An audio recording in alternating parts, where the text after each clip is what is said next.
to focus on the campaign trail.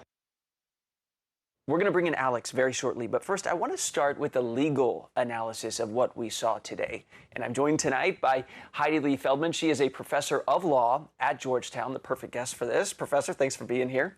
Pleasure. First of all, watching through a lawyer's eyes, is President Trump in any more legal jeopardy at the end of this day than he started? That's in some ways a difficult question to answer, because you could mean sort of just like at a conceptual level, or you could mean operationally. Operationally. So the point this morning when Mueller emphasized, he was asked, so are you saying that after he's no longer president, he could be indicted for obstruction of justice? The fact that that exchange was had makes it slightly more likely, in my opinion, that when he's no longer president, he might be indicted. Because by highlighting that possibility, that's like waving a little flag, for laying down a marker for the future.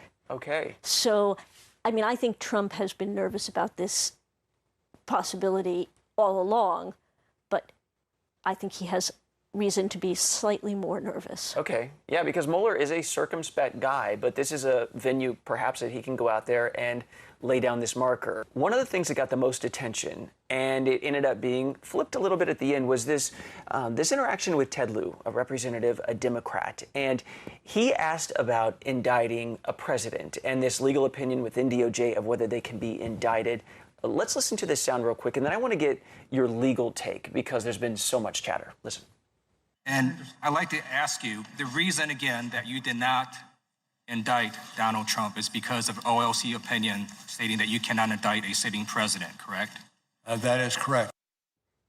He said that is correct. But, Professor, then he said later on, well, actually, maybe not. I was just saying that that's why a president couldn't be indicted.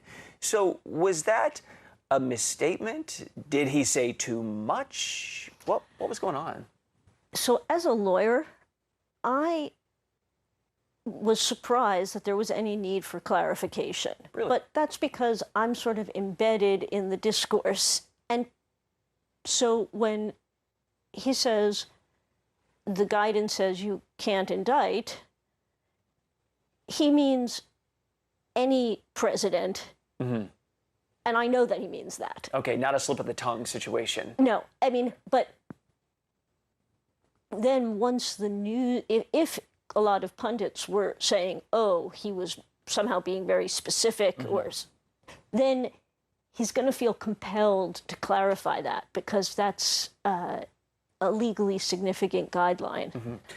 There was a big gripe on the Republican side with Robert Mueller saying, you as special counsel were not required to explicitly not exonerate the president if you were not exonerating him. That actually you're making a political statement in that way and you shouldn't have done it. And we have a little bit of tape, and then I want to figure out the legal/ethical side of this from the legal perspective. I agree with the chairman this morning when he said Donald Trump is not above the law. He's not.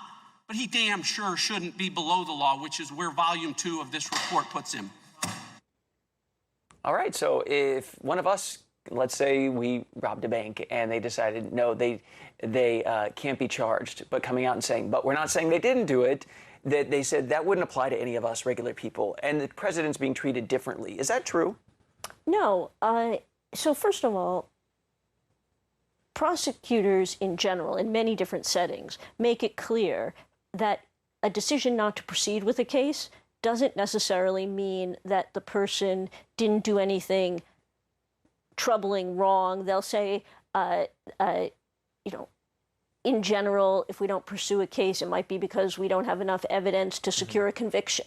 So he's got every reason, and in fact, it seems to me to fall totally within his remit, what he was asked to do, which was to investigate and report back. With everything we saw today in mind and the previous 2-3 years in mind, has anything shifted significantly, appreciably on the legal landscape, or is it mostly going to be in the political world at this point?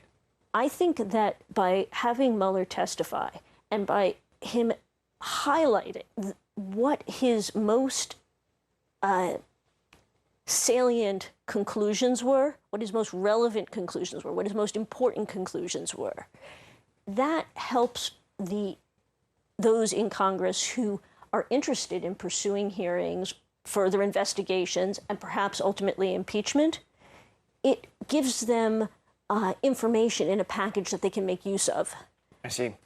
Which is why we've heard so much talk about, is this political? Is it legal? In the end, as you say, that ball of yarn is really, really twined up. It's really tangled. Okay, Professor, thank you very much.